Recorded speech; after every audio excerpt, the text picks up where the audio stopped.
제가 미국에 와서 참 성도님들이나 아는 지인분들의 집을 방문하는 걸 굉장히 좋아해요. 제가 이렇게 사람들과 어울려서 식사를 나누고 또 집을 구경하는 것을 굉장히 좋아하는데 누군가로부터 집에 초대되어서 방문할 기회가 되면 제가 꼭 관심 있게 보는 게 있습니다. 아파트는 그게 없지만 일반 하우스는 마당, 바깥들을 보게 됩니다. 마당이 있는 집을 볼 때 참 부럽다는 생각을 하게 되고요. 저도 저렇게 조그만 마당이 하나 있으면 좋겠다는 생각을 하게 되는데요. 어떤 분들은 그 마당에다가 꽃을 아주 가지런히 심어 놓는 분들이 계시고요. 대부분의 한국 사람들은 그 마당을 그냥 놀리지 않죠. 거기에다가 주로 우리가 심는 게 깻잎, 또 상추, 고추, 오이, 토마토, 가지 이런 것들을 심어 놓는 것을 보게 됩니다. 그러다가 가끔씩 어떤 집들은요, 이렇게 열매 맺는 과실나무를 심어 놓는 집이 있어요. 사과나무나 감나무 이런 것들 심어 놓는 거 보면 참 탐스럽게 보이기도 합니다. 사실 제가 뉴욕에서 사역했을 때 그 뉴욕 성결교회도 한 4년쯤 됐을 거예요. 4년 전에 과실나무를 심었어요. 그래서 곳곳에 과실나무를 심었는데 나무를 심을 때도 이렇게 심으면 안 된다, 이렇게 심어야 된다, 참 의견들이 분분했는데 그래도 과실나무를 심었으니까 사무실에 제가 항상 있잖아요. 그래서 매일매일 봅니다. 이 나무가 잘 자라고 있는지. 그리고 1년 지나고 2년 지났는데 어떤 나무에서는 사과가 조금 열매를 맺었어요. 근데 금방 떨어지더라고요. 근데 3년이 지나도 4년째 돼도 별로 이렇게 과실이 먹을 만큼 자라지 않는 걸 보면서 조금 마음이 실망하기도 했는데요. 여러분 집에다가 과실나무를 심는 이유가 뭡니까? 이왕이면 그 과실에서 사과를 따먹든지 감을 따먹든지 열매를 맺게 하기 위해서 과실나무를 심게 됩니다. 그래서 저도 나중에 마당들이 있는 하우스를 사게 되면 거기다가 꼭 사과나무든지 감나무든지 과실나무를 심으면 좋겠다라는 생각을 하게 됩니다. 여러분 과실이 제대로 날리지 않으면 그 나무는 별로 쓸모가 없습니다. 그래서 우리는 좋은 열매를 맺기 위해서는 먼저 우리 집에 있는 땅이 좋은 땅인지, 혹시 땅이 좋지 않으면 어떻습니까? 걸음을 서갖고 좋은 땅으로 기경을 하죠. 그리고 무엇보다도 나무를 품종이 좋은 나무를 선택하기도 합니다. 그래서 우리는 좋은 열매를 맺기 위해서 좋은 나무를 고르고 땅을 좋은 땅으로 기경하는 작업이 필요하죠. 오늘 제가 이 말씀을 왜 드리냐면 예수님도 우리의 믿음과 우리의 삶이 이 나무와 열매와 굉장히 상관이 있다라는 말씀을 종종 하시기 때문에 그렇습니다. 오늘 본문도 그 중에 하나인데요. 본격적으로 나무와 열매의 상관관계에 대해서 나누기 이전에 먼저 오늘 본문의 배경에 대해서 한번 살펴보겠습니다. 오늘 우리가 읽은 본문은 예수님이 산에 올라가셔서 대중들에게 주셨던 말씀, 소위 우리가 너무나도 잘 알고 있는 산상수훈의 마지막 결론의 말씀입니다. 예수님은 세례 요한으로부터 세례를 받으시고 광야로 나가서 40일 동안 금식하셨습니다. 그리고 나귀의 시험을 이겨내셨죠. 그리고 제자들을 부르신 후에 산에 올라가셔서 본격적으로 천국 복이 무엇인지, 복이 무엇인지, 또 하늘나라의 삶이 무엇인지에 대해서 가르치기 시작하셨습니다. 그리고 그 출발점이 우리가 잘 알고 있는 마태복음 5장부터 시작되는 복 있는 사람으로 시작되는 팔복 이야기죠. 그리고 예수님은 대중들에게 너희는 세상의 소금과 빛이다라고 하면서 그들의 정체성에 대해서 말씀해 주셨습니다. 그리고 율법을 재해석해 주셨죠. 간음하지 말라, 맹세하지 말라, 살인하지 말라. 이런 것들을 그동안은 율법적으로 적용해 왔는데 그것의 참 의미가 무엇인지에 대해서 모든 무리들에게 말씀해 주셨죠. 그리고 하나님 나라의 백성이 되기 위해서는 어떻게 기도해야 되는지, 또 원수를 어떻게 사랑해야 되는지, 또 우리가 이 땅에 살면서 하늘나라의 보물을 어떻게 쌓아야 하는지, 또 우리가 하늘나라로 가기 위해서는 넓은 길을 가는 것이 아니라 좁은 길로 가야 된다라는 여러 가지 말씀을 해주셨습니다. 그리고 그 산상수훈의 마지막 교훈이 바로 오늘 우리가 읽은 이 본문의 내용입니다. 예수님은 오늘 본문에서 나무와 열매의 상관관계에 대해 말씀하시기 전에 먼저 거짓 선지자들에 대한 경고의 메시지를 던져주고 계십니다. 본문 15절 말씀을 읽겠습니다. 거짓 선지자들을 삼가라. 양의 옷을 입고 너희에게 나아오나 속에는 노략질하는 일이라 라고 표현하고 있습니다. 여러분, 양들이 풀을 뜯는 목장 주위에는 이리들이 여기저기 배회하며 양을 덮치려고 기회를 노리는 것은 이스라엘에서 흔히 볼 수 있는 장면이었다고 합니다. 예수님은 그런 배경 아래서 거짓 선지자들을 양을 노리는 이리와 같다라고 말씀하고 계십니다. 여러분, 그렇다면 예수님은 도대체 누구를 염두에 두고 이 거짓 선지자들을 양을 노리는 일이라고 표현을 했을까요? 너무나도 명백하죠, 그렇죠? 사복음서를 쭉 읽다 보면 당연히 이것은 그 당시 이스라엘을 종교를 이끌어갔던 종교 지도자들을 향해서 주시는 말씀입니다. 예수님은 이 산상수훈 외에도 포도원 농부 비유를 통해서도 간접적으로 당시 종교 지도자들을 책망하시는 말씀을 주셨습니다. 여러분, 바리새인과 서기관들은 오랜 세월 동안 종교 지도자로서 율법을 가르쳐 왔습니다. 하지만 그들은 죄인들을 향해 손을 내미시는 하나님의 손길을 오히려 외면하며 사회에서 소외당하고 신음당한 가운데 있었던 사람들을 더욱 힘들게 만들었습니다. 여러분, 그들이 왜 그랬을까요? 그들의 관심은 사람들을 하나님께로 인도하는 것이 아니었어요. 그들의 관심이 뭐냐면 자신들의 권위를 세우는 겁니다. 내가 이만큼 많이 알고 있고 또 내가 이만큼 높은 권세를 가지고 있었으니 너는 나에게 복종하고 나를 따르라라는 권위에 관심이 있었던 겁니다. 그리고 그들에게는 하나님의 말씀보다는 그들이 전통적으로 따라왔던 관습과 전통이 더 우위에 있었기 때문에 그랬던 거죠. 예수님은 그렇게 하나님의 뜻을 따르지 않는 거짓 선지자를 삼가라고 말씀하셨습니다. 그렇다면 어떤 근거에 의해 거짓 선지자인지 아닌지를 분별할 수 있을까요? 우리도 그렇잖아요. 교회를 선택할 때 정말 이 교회가 하나님을 사랑하시는 교회인가? 또 목회자를 선택할 때 정말로 이분이 참된 복음을 선포하는 그런 목회자인가 우리가 늘 생각하면서 교회를 정하기도 합니다. 근데 문제는요, 정말 그 교회가 참된 교회인지 그 목회자가 참된 목회자인지 구별하기가 쉽지 않다는 얘기죠. 그렇기 때문에 신천지나 다른 이단들의 그렇게 말도 안 되는 일을 하는데도 사람들이 모이게 되는 겁니다. 분별력이 없기 때문에 그렇죠.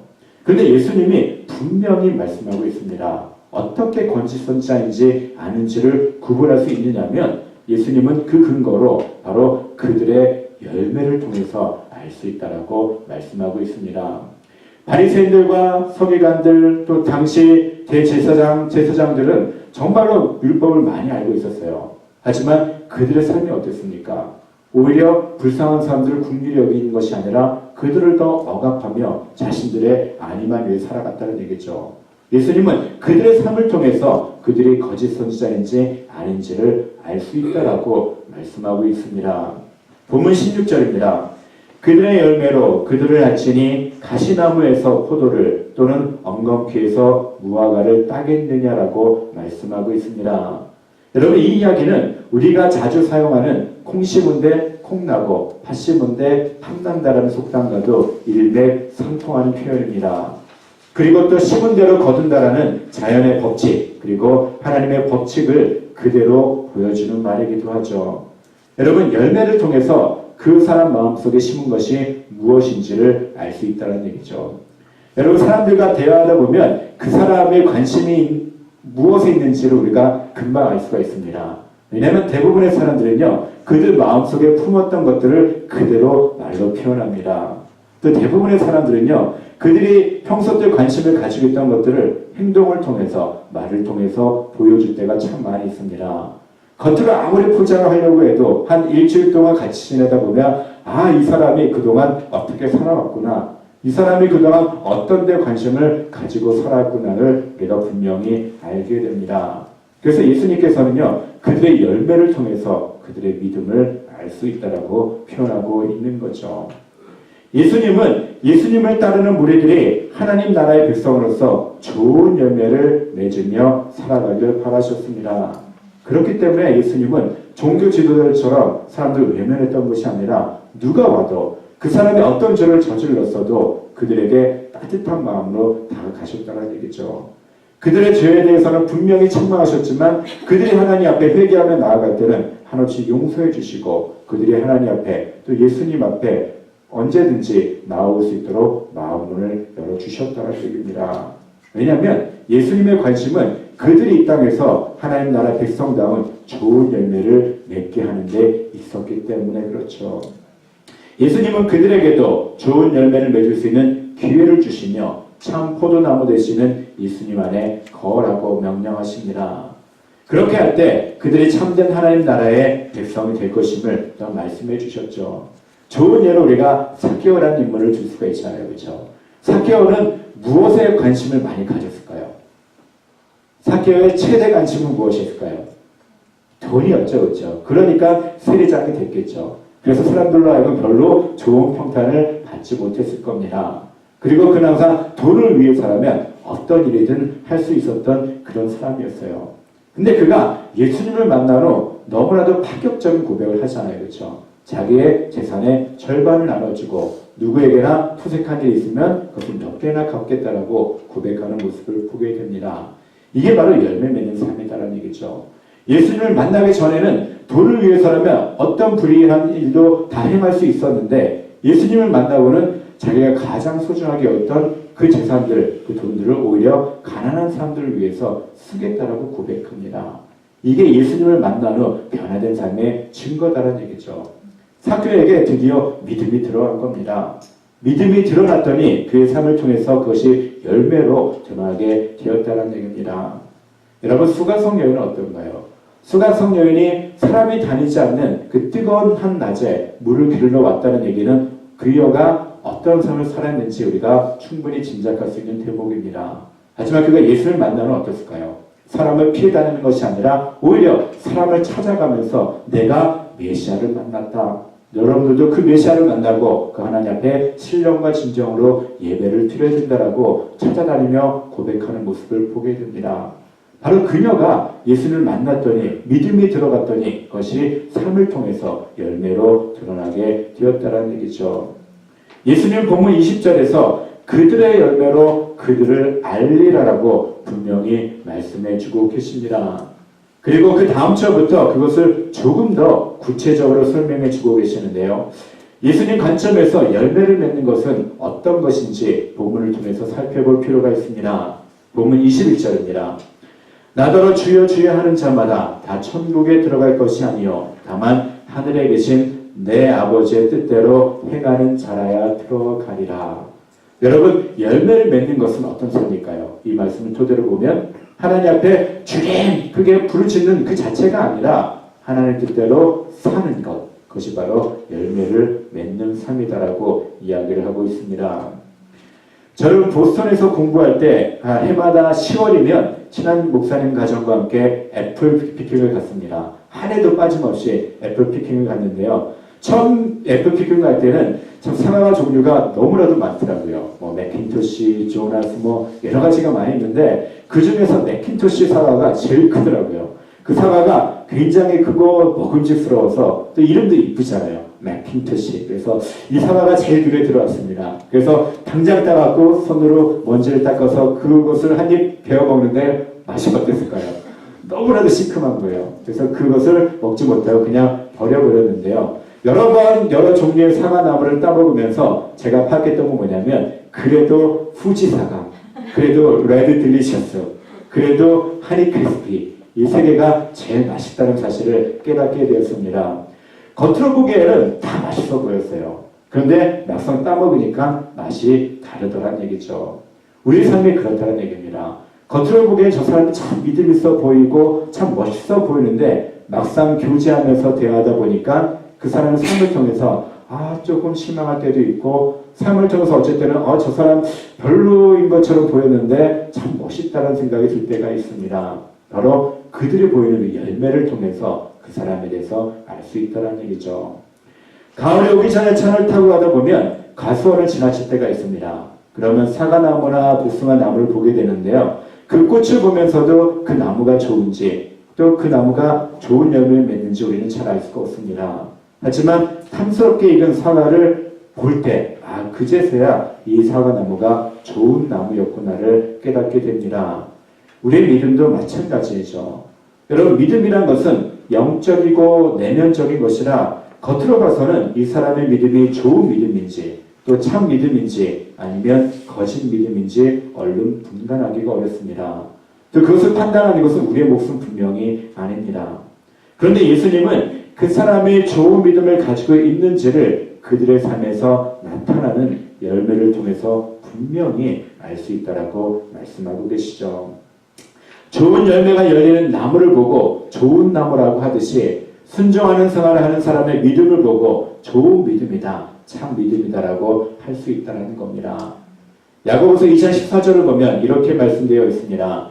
내 형제들아, 만일 사람이 믿음이 있노라 하고 행함이 없으면 무슨 유익이 있으리요? 그 믿음이 능히 자기를 구원하겠느냐?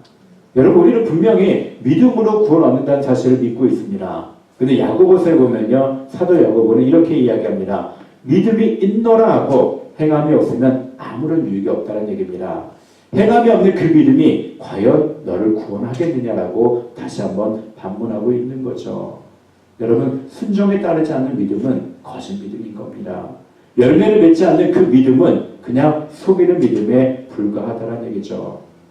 우리가 신앙생활하는 데 있어서 믿음과 순종 사이를 이간시키는 복병이 분명히 있습니다.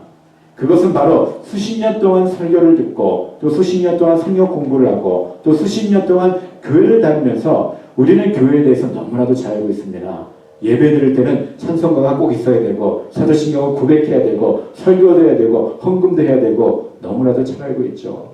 또 우리가 성경을 보면 아담하면 다다다닥 나옵니다. 가인하면 그 사람은 어떤 사람인지 너무나도 잘 알고 있습니다.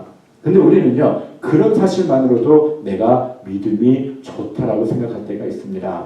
그것만으로 내가 신앙이 굉장히 훌륭하다라고 생각할 때가 있다라는 얘기죠. 때로는 우리는 하나님의 말씀보다도 교회의 전통이나 제도의 흐름에 익숙해진 상태를 믿음이 좋다라고 스스로 평가하기도 합니다. 여러분, 교회를 보면요, 정말로 가지각색의 사람들이 다닙니다. 어떤 사람들은 교회의 모든 것을 다 알고 있어요. 무슨 행사를 하면 이렇게 진행해야 됩니다 하면서 앞장서서 무슨 일이든 다 합니다. 근데 막상 그분들이 평소 삶을 보면은요, 뭔가 좀 언밸런스한 모습들을 보게 될 때 그때 사람들이 그 사람의 모습을 보면서 실망하잖아요. 그렇죠? 그래서 우리는 열매를 맺는 데 익숙한 것이 아니라 순종하는 것에 익숙한 것이 아니라 그냥 교회의 전통을 따르는 것에 익숙할 때가 참 많이 있다는 얘기죠. 하지만 예수님은 그런 우리에게 분명히 선포하고 계십니다. 나더러 주여 주여 하는 자마다 다 천국에 들어갈 것이 아니요 다만 하늘에 계신 내 아버지의 뜻대로 행하는 자라야 들어가리라 라고 말씀하고 있습니다. 여러분, 입으로만 하나님, 주님 사랑합니다라고 고백하는 것이 아니라 정말로 내가 하나님 말씀에 순종할 때 비로소 우리가 천국에 들어갈 수 있다라고 말씀하고 있는 거죠. 여러분, 믿음에 있어서요, 순종은 생명과도 같은 겁니다. 믿음은 포장하는 게 아니에요. 그냥 믿음은 추상적인 게 아닙니다. 그 믿음은요, 하나님의 말씀을 들으면 그대로 순종하는 것, 그 자체가 믿음이다라는 얘기죠. 그래서 순종은 믿음만큼 중요한 겁니다. 기독교는 믿음의 종교이기도 하지만 또는 하나님의 말씀에 순종하는 순종의 종교이기도 합니다. 많은 사람들이 좋은 믿음을 가지고 있기를 원합니다. 또 스스로 자기 자신이 좋은 믿음을 가지고 있다라고 생각을 합니다. 그런데 여러분, 막상 하나님의 말씀이 나에게 주어질 때는요, 우리는 계산합니다.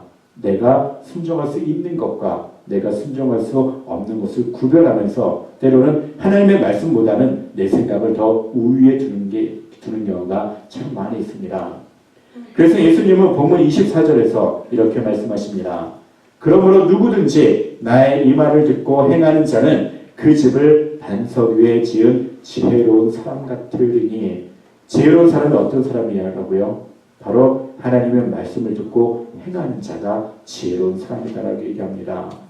믿음이 있어도 순종하지 않으면 그 믿음은 그냥 모래 위에 지은 집같이 언제든지 무너질 수 있는 믿음입니다. 하지만 하나님의 말씀을 듣고 예수님의 말씀을 듣고 그대로 순종하다 보면 그 집이 반석 위에 지은 집같이 튼튼해진다라고 합니다.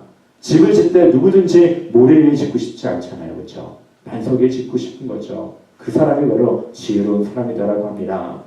반대로 26절에서는 나의 이 말을 듣고 행하지 아니하는 자는 그 집을 모래 위에 지은 어리석은 사람 같으리니라고 합니다. 믿음이 있다라고 고백은 하지만 순종하지 않을 때 바로 그렇게 어리석은 사람이 될 수 있다라고 표현하고 있습니다. 예수님 오늘 본문을 쭉 읽다 보면은요, 처음에는 좋은 나무와 나쁜 나무, 또 좋은 열매와 나쁜 열매에 대해서 말씀을 하셨습니다. 근데 지금은 어떻습니까? 반석 위에 세운 집, 또는 모래 위에 세운 집, 그리고 지혜로운 사람, 또 어리석은 사람이라는 대조적인 표현을 사용하고 있는 겁니다. 여러분, 이 모든 표현들은 어떤 표현일까요? 좋은 나무, 좋은 열매, 반석 위에 세운 집, 그리고 지혜로운 사람은 어느 쪽에 속해 있는 걸까요?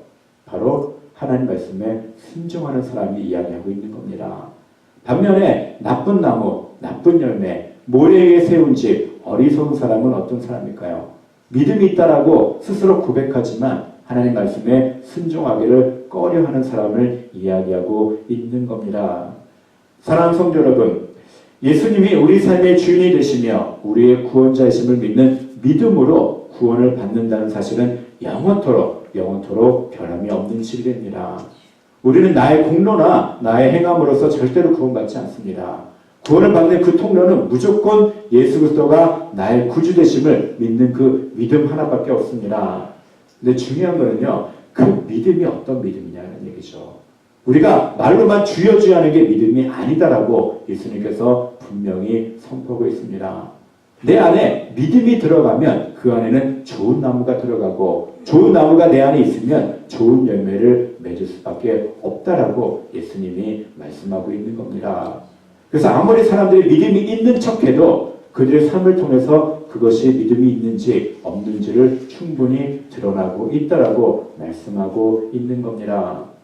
믿음이 좋은 사람은요, 하나님이 하신 말씀을 마음으로만 새기지 않습니다.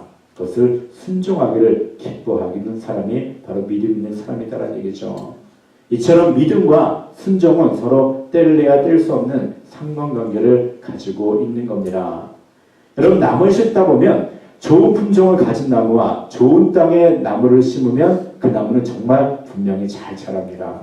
땅이 좋고 품종이 좋은 데서 심은 것들은요, 채소든 나무든 참 아주 먹을만하게 또 그렇게 무르익는 것을 보게 됩니다. 그런데 우리 사람은 좀 나무와 달라요. 우리 사람은 사과나 감 그런 열매하고 좀 다릅니다. 사람에게는 어떤 능력이 있을까요? 사람에게는 스스로 판단하며 선택할 수 있는 능력이 있는데, 오히려 이 능력이 우리 사람으로 하여금 좋은 열매를 맺는데 방해가 되는 경우가 있다는 얘기입니다. 하나님이 말씀하시면 그냥 순종하면 되는데, 거름을 뿌리고 그냥 좋은 땅에 심으면 무조건 무럭무럭 자라나기만 하면 되는데, 이놈의 사람은 어떨까요? 그 마음속에 스스로 판단할 수 있는 능력이 있기 때문에 그 좋은 영향을 받으면서도 때로는 그게 부담스럽게 느낄 때가 있다는 얘기죠.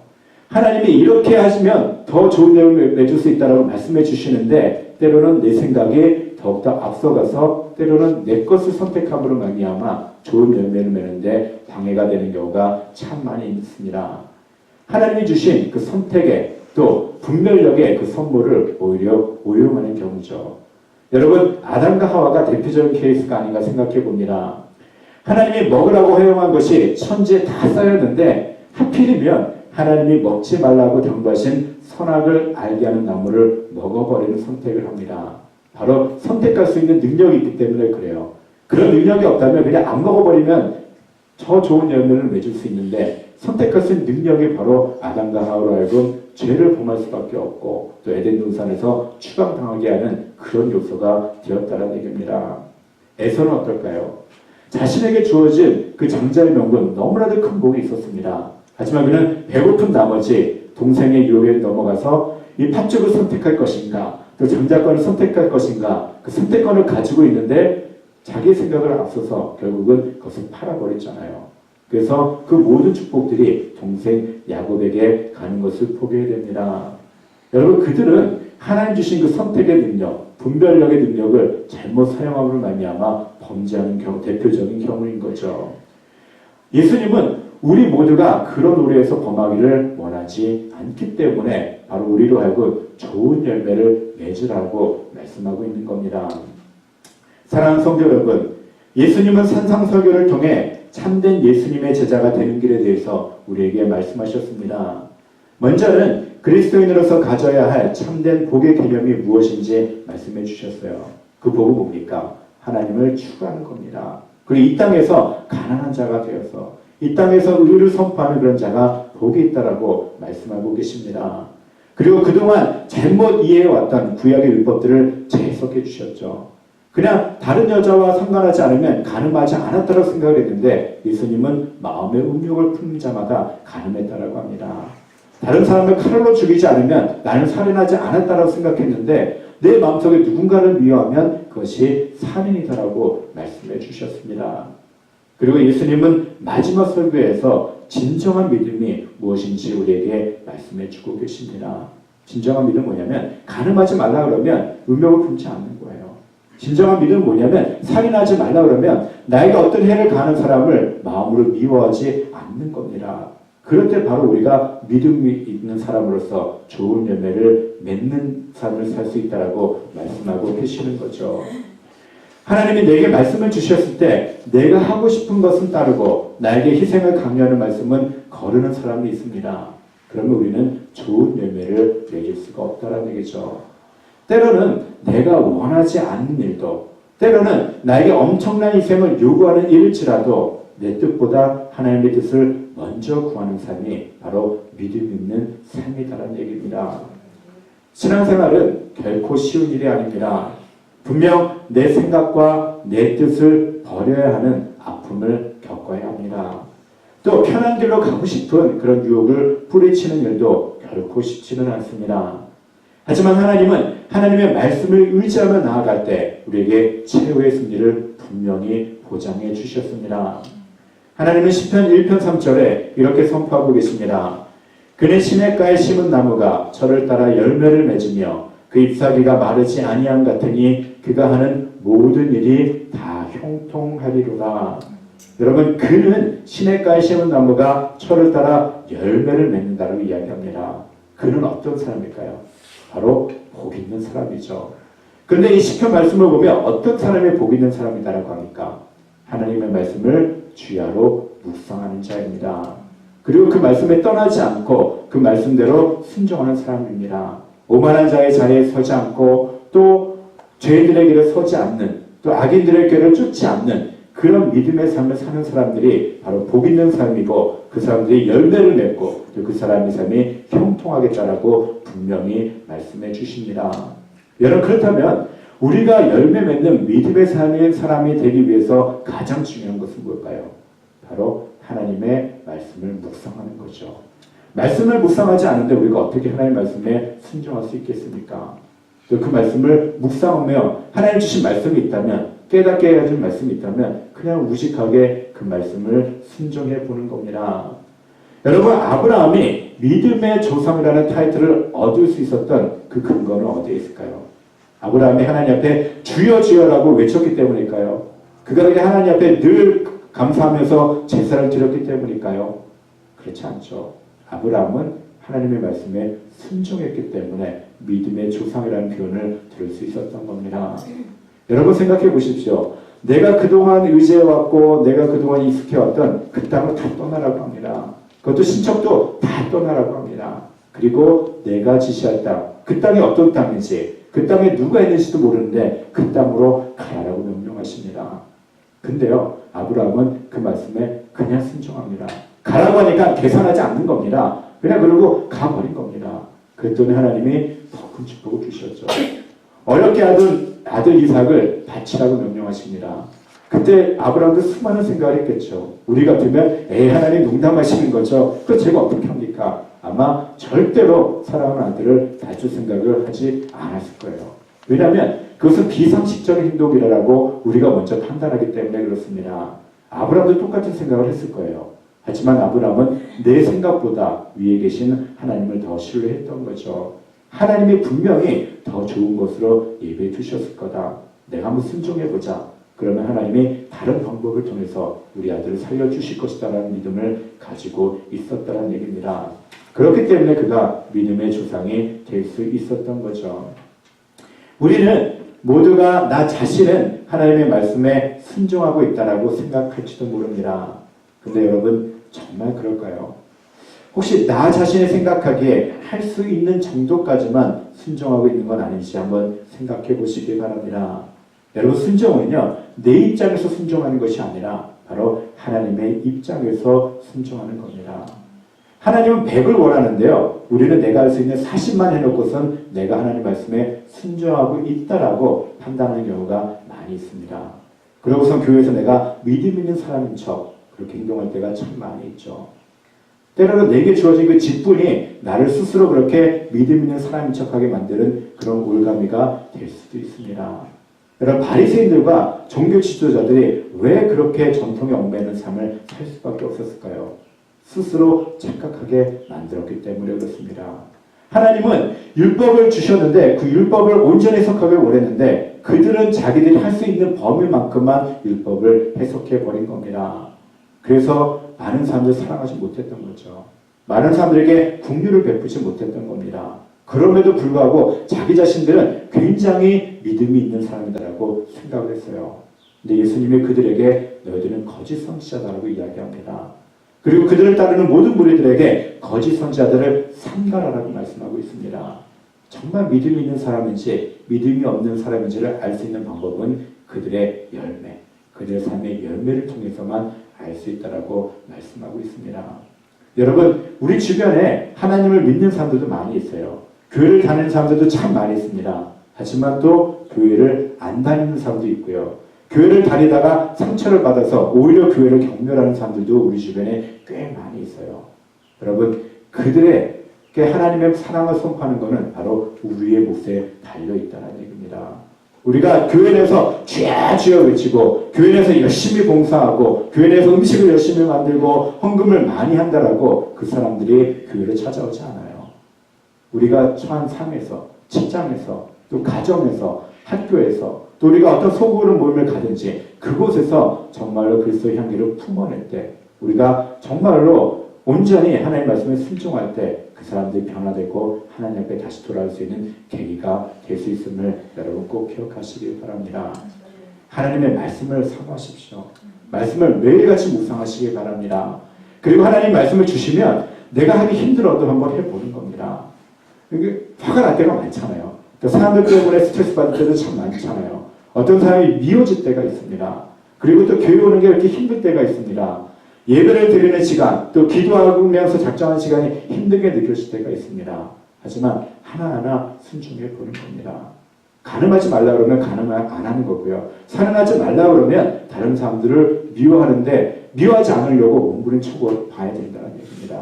그것이 습관화가 되고 그것이 계속 이루어지면 우리는 거기서 자유로운 사람이 될 수 있다는 얘기죠. 여러분 순종은 내 입장에서 순종이 아니고 하나님의 입장에서 순종인 것을 여러분 꼭 기억하시고 하나님의 말씀에 순종함으로 말미암아 열매 맺는 삶을 사시기를 바랍니다. 그래서 여러분들을 바라보는 많은 사람들에게 정말 그리스도인은 다르구나. 정말 하나님을 만난 사람은 다르구나. 또 로고스 라이프 교회를 다니는 사람은 뭔가 좀 다르구나라는 모습을 여러분 보여주심으로 말미암아 하나님 나라의 백성으로서 그게 쓰임받는 복된 삶을 사시기를 주님의 이름으로 축원해 드립니다.